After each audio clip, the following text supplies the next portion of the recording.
गाड़ी से उतरकर काजल ने स्टेशन पर इधर उधर नजर दौड़ाई, पर दूर तक कोई परिचित न दिखा। क्या इतनी अजनबी हो गई है उसकी जिंदगी? काजल ने मन ही मन सोचा। फिर गुजरे समय के बारे में सोचने लगी। वह विचार करने लगी कि वह तब खुश थी या अब। ऐसे ही सोचते सोचते बढ़ी जा रही थी कि तभी रिक्शे वाले की आवाज ने तंद्रा भंग कर दी। कहाँ जाना है मैडम जी? उसने चौंकते हुए पूछा। वसंत विहार चलोगे? कहने के साथ ही रिक्शे वाले के उत्तर की प्रतीक्षा किए बिना ही उसने अपना सामान रिक्शा में रख दिया। रिक्शा चल पड़ा और उसी के साथ चल पड़ी उसकी यादें। 3 बहनों में सबसे बड़ी थी वह। रूप लावण्य में भी सबसे 21। छरहरा बदन, गोरा रंग, लंबे काले बाल और तीखे नाक नक्श।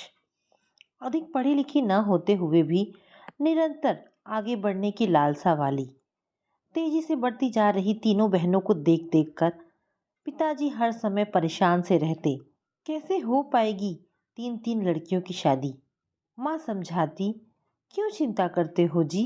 देखना, हमारी लड़कियों को कोई यूं ही ले जाएगा, बिना किसी दान दहेज के। जानती हो, बिना दान दहेज के कैसे रिश्ते मिलते हैं? या तो लड़के में कोई खोट होता है या घर परिवार में कोई दाग। एक दिन पिताजी दफ्तर से लौटे तो अति प्रसन्न दिखाई दिए। आते ही बोले, काजल की माँ, तुम ठीक ही कहती थी। आज मुझे अपनी काजल के लिए लड़का मिल गया। दान दहेज की बिल्कुल भी मांग नहीं। हाँ, लेकिन लड़के की पहली पत्नी को गुजरे हुए 2 वर्ष हुआ है। लड़का बैंक में मैनेजर है। फिर तो उसके 2-3, नहीं नहीं, बच्चा कोई नहीं है। माँ द्वारा शंका प्रकट करने से पहले ही पिताजी ने भांप लिया। बड़ी सुखी रहेगी हमारी काजल। शादी की तैयारियां होने लगी और हर लड़की की तरह काजल भी सुनहरे भविष्य के सपने संजोए पिया के घर आ गई।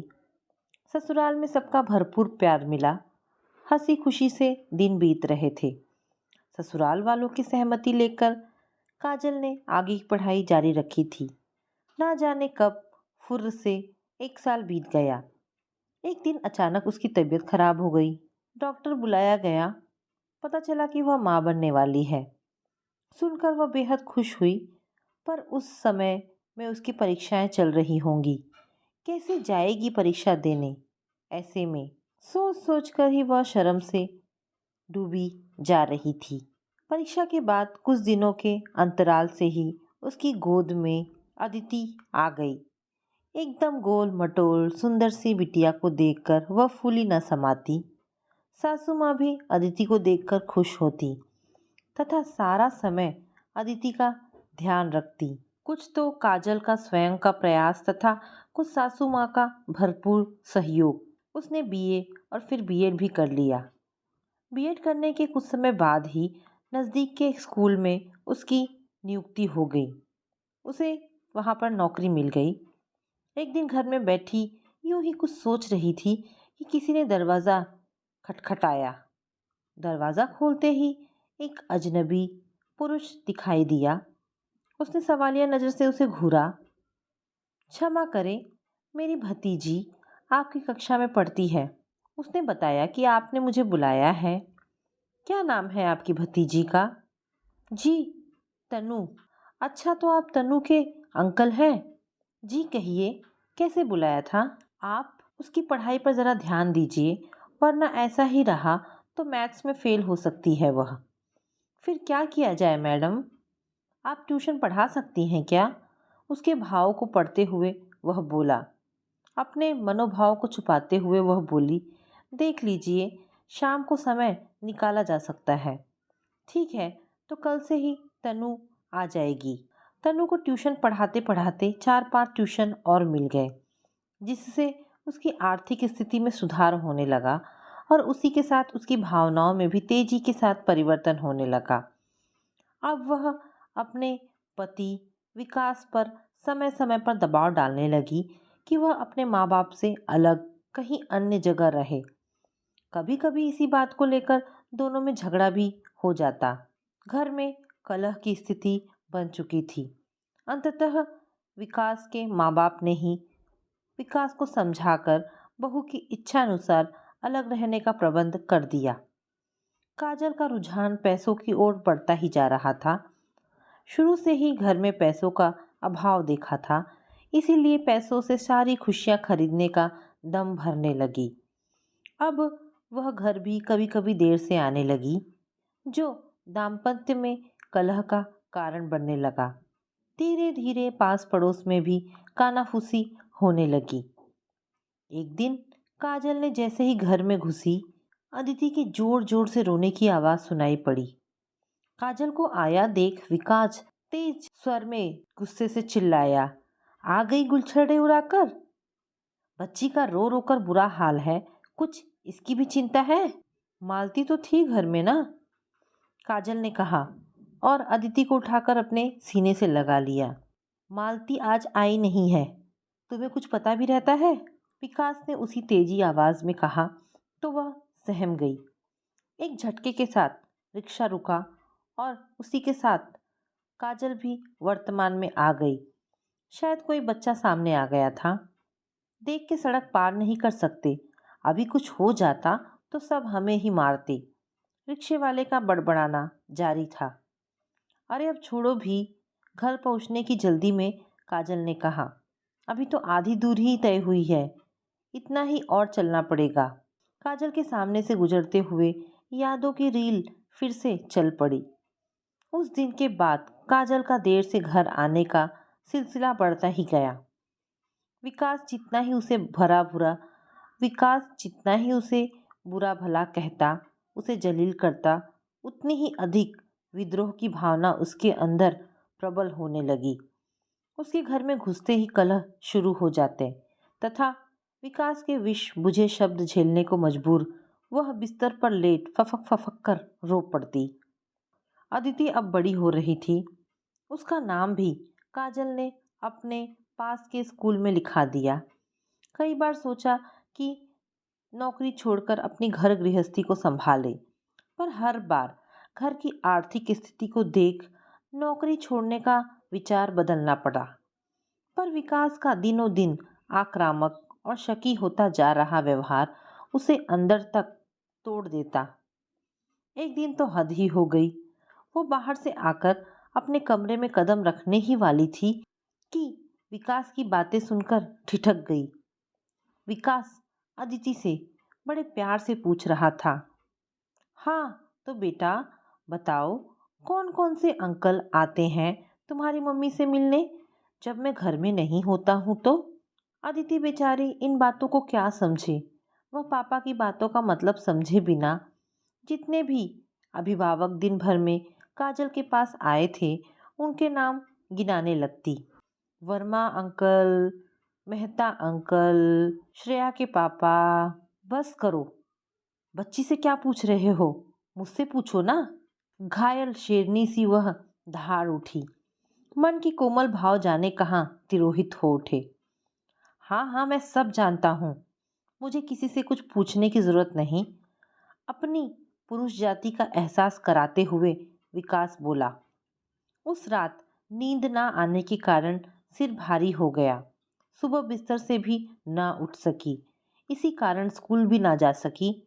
सोचा 2-4 दिन की छुट्टी ले ले, घर पर रहेगी तो शायद कुछ शांति रहे। लेकिन एक दिन तो काटे नहीं कटा, 2-4 दिन कैसे कटेंगे। यही सोचकर वह दूसरे ही दिन स्कूल पहुंच गई। स्कूल पहुंचते ही प्रिंसिपल से आमना सामना हो गया। अरे काजल मैडम कल क्यों नहीं आई, तबीयत तो ठीक है ना आपकी? जी सर, तबीयत ही खराब हो गई थी इसीलिए। अरे मैडम तबीयत ठीक रखिए, कहते हुए वे अपने कैबिन में चले गए। उसने राहत की सांस ली। शाम को घर जाते समय रास्ते में ही डॉक्टर नूपुर के क्लिनिक के सामने उसने सोचा कि वह चेकअप कराती चले। क्लिनिक में ज़्यादा भीड़ न थी। 1-2 मरीज देखने के बाद ही डॉक्टर नूपुर ने उसे बुला लिया। कहिए काजल जी, तबीयत तो ठीक है, कैसे आना हुआ? तबीयत ही कुछ गड़बड़ है, इसलिए सोचा कि ये तो आपने अच्छा किया। लापरवाही करने से तबीयत और बिगड़ती है, डॉक्टर नूपुर बोली। चेकअप के बाद डॉक्टर नूपुर ने जो बताया उसके लिए वो बिल्कुल भी तैयार नहीं थी। बधाई हो, आप फिर से माँ बनने वाली हैं। क्या क्या डॉक्टर नूपुर, यह क्या कह रही हैं आप? वही जो चेकअप के बाद पाया। और फिर अब तो आपकी बेटी भी बड़ी हो गई है, अदिति भी तो कई वर्ष की हो गई है। अब आपको चिंता करने की क्या ज़रूरत है? घर पहुंचकर वह चुप ही रही। रात को जब विकास को बताया तो विकास के तेवर देख वह सकते में आ गई। वह सोच रही थी कि विकास एकदम से खुश हो उठेंगे, पर विकास ने जो कहा सुनकर लगा जैसे किसी ने पिघला शीशा उसके कानों में भर दिया हो। मेरा तो नहीं है, किसका पाप है ये? कहा था विकास ने। अपने कानों पर विश्वास नहीं हुआ उसे। क्या एक पति अपनी पत्नी पर इस सीमा तक अविश्वास कर सकता है? इतना बड़ा लांछन, इतनी सोच इनकी गिरी हुई हो सकती है, उसे विश्वास ही नहीं हो रहा था। छी, नफरत हो आई उसे विकास से। औरत सब कुछ बर्दाश्त कर सकती है, पर अपने दामन पर उछाले कीचड़ को नहीं। ये क्या कह रहे हैं आप? भावावेश और क्रोधवश वह रो पड़ी। सच कह रहा हूँ। सच कितना कड़वा होता है ना काजल मैडम? विकास ने व्यंग से ताना कसा। लानत है ऐसे पति पर और ऐसे पत्नी धर्म पर। वह तो इस घर की सुख सुविधाओं के लिए तिल तिल कर जलती रही, उसका ये परिणाम मिला।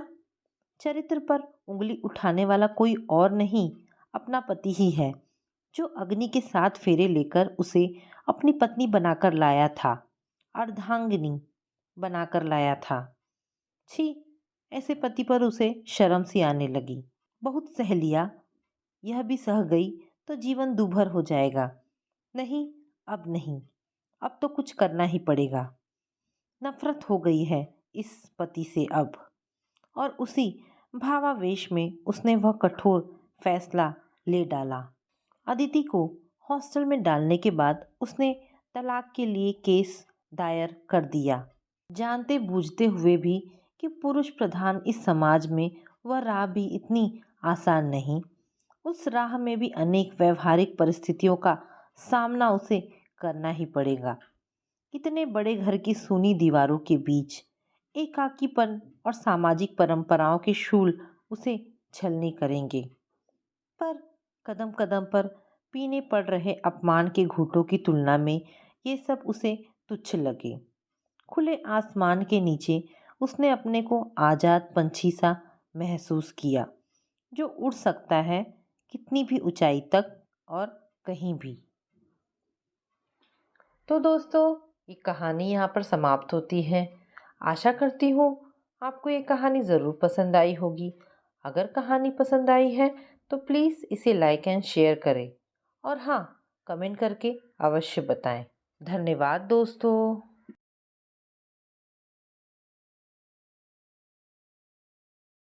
जयराम जी को गुजरे 1 बरस बीत चुके थे। उनकी पत्नी रमा जी उनके बगैर अभी तक शोकाकुल रहती थी, और उनकी दोनों बहुएं समझाती कि पापा जी तो चले गए, आप अपने बेटा बेटी के बच्चों को देखिए और खुश रहिए। सब आपके बगिया के पुष्प हैं, जिन्हें आपने और पापा जी ने पल्लवित पुष्पित किया है। लेकिन रमा जी की उदासी रहा करती। दोनों बहुएं उद्विग्न रहती कि 70 साल की हो गई हैं और अच्छा खासा वैवाहिक जीवन भी जी चुकी हैं, तो इस पर क्या दुख मनाना। घर में भी मनहूसियत किए रहती हैं, अपना काम कर देती दोनों। बड़ी का नाम मेघा और छोटी बहू का नाम रीना समय पर सास का सारा काम करती थी, परंतु एक रहस्य से सशंकित थी दोनों। सास के कमरे में गोदरेज का 4 अलमीरा था, जिसमें से 3 अलमारी दोनों बेटा और एक बेटी को बांट चुकी थी। एकमात्र अलमारी को अपने आधिपत्य में रखी थी और अपने औलादों से कह रखा था, मेरे मरने के बाद ही इसमें जो भी जेवर है या अनमोल चीजें हैं वो सब आपस में बांट लेना तुम लोग। इसलिए ऐसा कहती कि उस अलमारी में जंग लगी थी और कहीं कहीं उसके ऊपरी परत बेरंग हो गए थे। बेटे कहते कि इसको मरम्मत करा लो, लेकिन वो डपट देती, खबरदार किसी ने मेरी अलमारी को छुआ तो। क्या था उसमें ये सब जानना चाहते थे, पर अपनी माता जी की कठोर वाणी उन्हें रोक देती थी। रमा जी नित दिन दोपहर को आधे घंटे के लिए बंद कर लेती और अलमारी में रखे चीजों को उलट पलट करती, फिर अलमारी बंद कर देती और चाबी को अपने कमर में खोस लेती। यही रोज दिन का काम था, जिससे दोनों बहुएं खार खाती कि ना जाने बुढ़िया इस अलमारी में कुबेर का खजाना रखी है या पाप की गठरी। दोनों के मन में अपनी सास का यह रहस्य और संदेह पैदा करता। क्या है भाई, रोज खोले बंद करे, वो भी सबसे छिपा कर खोलना। दोनों अपने अपने पतियों को उकसाती, जाओ ना अपनी माँ से कहो कि अलमारी का रंग रोगन करा ले, देखने में भद्दा लगता है। यदि हमारे घर बाहर का आदमी आता है तो क्या सोचेगा, कितना बड़ा घर है, पैसे वाले हैं हम, और इतना खराब स्थिति में अलमारी है। दोनों अपनी अपनी पत्नी को डपट देते, वो मेरी माँ है, तुम लोग अपने हद में रहो, चाहे उसमें ईंट पत्थर हो क्यों ना रखा हो, माँ की मर्जी के बिना अलमारी का रिनोवेशन नहीं होगा। तुम दोनों क्यों बेचैन हो, माँ का सामान है इसलिए माँ जाने। अच्छा खासा गहना गुड़िया है तुम दोनों के पास। दोनों का मन में शक का बीजारोपण हो चुका था और दोनों फिराक में थी कि कब उनके हाथ उनकी चाबी आए और वो अलमारी को सर्च करे। लेकिन रमा जी अपने कमर में खोसे रहती थी। एक दिन दोनों बहुएं सास के रूम में खाना खाने को पूछने के लिए जाती हैं। सुबह से उनकी कोई सुगबुगाहट नहीं थी। पता नहीं क्या बात है, अभी तक माँ अपने कक्ष से नहीं निकली और सुबह के 10 बज रहे थे। दोनों बेटे ऑफिस जा चुके थे, बच्चे स्कूल। इसलिए सास के पास जाकर देखने हेतु कमरे का किवाड़ खटखटाया। कोई उत्तर नहीं मिला। काफी देर तक दरवाजा पीटा गया, पर रमा जी दरवाजा नहीं खोलती हैं। किसी अनहोनी की आशंका से दोनों अपने पति को फोन करती हैं। दोनों जल्दी से आते हैं। दरवाजा तोड़ा गया। अंदर का दृश्य देखकर सबके होश उड़ गए। पलंग पर रमा जी का आधा शरीर था और आधा नीचे जमीन की ओर लटका था। भय से आक्रांत बेटों ने माँ के शरीर को छुआ। वो इस दुनिया से जा चुकी थी। लगता है आधी रात को ही मौत हो गई थी। अचरज की बात ये कि वो रहस्यमयी अलमारी के दोनों पार्ट खुले थे। शायद उसे माँ ने रात में खोला होगा। घर में कोहराम मच गया और उनका मृत शरीर बाहर बैठक में रखा गया। अपनी बहन को भाइयों ने खबर दी। तुरंत रीचा आनन फानन में माँ का सुनकर बदहवास दौड़ी आई। रमा जी इस दुनिया से रुखसत हो गई थी। उस अलमारी का किसी को ध्यान ही नहीं था, सिवाय दोनों बहुओं के। काम क्रिया और श्राद्ध के बाद 3 भाई बहन व मेघा और रीना के समक्ष बड़े भाई ने अलमारी को खोला। खोल कर देखा तो सबकी आंखें फटी की फटी रह गई। पूरी अलमारी खाली थी, कुछ नहीं था उसमें। अरे भैया, आप इसका लॉकर खोलिए ना। हाँ हाँ खोलता हूँ। लॉकर खोलने पर सबने देखा उसमें 4 लाल रंग की पोटली थी। एक पोटली बाकी से दुगनी बड़ी थी। 3 पोटली में दोनों बहू और बहन के नाम लिखे गए थे। सबसे बड़ी पोटली में चाची रमा जी की देवरानी का नाम था। साथ में एक चिट्ठी थी जिसे बड़े बेटे के नाम से लिखी गई थी। मेरे मरने के बाद बड़ी पोटली को सुभद्रा के हवाले कर दिया जाए। ये जेवर मेरी सास का है, जिसे मैंने उनसे संभाल कर रखने के बहाने हथिया लिया था। मेरी सास जीते जी गहनों का बांटना चाहती थी, लेकिन मैं लालच में आकर नहीं दे पाई। सास कलप कर इस दुनिया से चली गई। जाते जाते मुझे श्राप दे गई कि तू कभी खुश नहीं रहेगी। सास तो चली गई, जाते जाते मेरे जीवन को ग्रहण लगा गई। तुम्हारे पापा देवता थे, उन्हें मेरा पाप का आभास नहीं था, ना वाकिफ थे वे। आज तक मैं इस पाप की गठरी के साथ जी रही थी, इसलिए अलमारी को तुम सबको देखने नहीं देती थी। तुम सब मेरे इस कृत्य को क्षमा कर देना और अपनी चाची को उनका हक लौटा देना। शायद भगवान मुझे माफ कर दे। चिट्ठी पढ़कर सबकी आंखें नम हो गई थी। काश माँ जीवित रहते बता जाती तो उनके दिल का बोझ हल्का हो जाता और आज हमारे साथ होती। चाची को बुलाकर उनका गहना लौटा दिया गया। चाची को रमा जी की चिट्ठी भी पढ़ाई गई। पढ़कर वो स्तब्ध खड़ी रह गई। इतनी बड़ी बात को उसकी जेठानी जी ने छुपा कर रखा था। अब वो नहीं है तो उजागर हो चुका है। अपने गुनाह को मानकर उसकी अमानत भी लौटा दिया है जेठानी के बच्चों ने। वो भी अपनी माँ के पाप को पुण्य में बदलकर चाहते तो चाची के गहने रख सकते थे, लेकिन अपनी माँ के सम्मान के लिए उन्होंने ऐसा किया था ताकि रमा जी की आत्मा को चैन मिले। सबके मन में जो मलाल था, उस अलमारी में ऐसा क्या था जिसे रमा जी ने किसी को भी बताना जरूरी नहीं समझा था, अब पश्चाताप में बदल चुका है। दोनों बहुओं के मन में सास के प्रति कड़वाहट खत्म हो चुकी है। उन्होंने जीते जी अपने पाप की गठरी को छुपाया था, इसलिए किसी के सामने अलमारी को खोला जाना साझा नहीं करती थी। उन्होंने अपनी गलती मानकर अपने बच्चों को ये सबक दिया कि बेईमानी करना पाप है। तो दोस्तों, ये कहानी आपको कैसी लगी? अगर आपको कहानी पसंद आई हो तो प्लीज़ इसे लाइक एंड शेयर करें। धन्यवाद दोस्तों।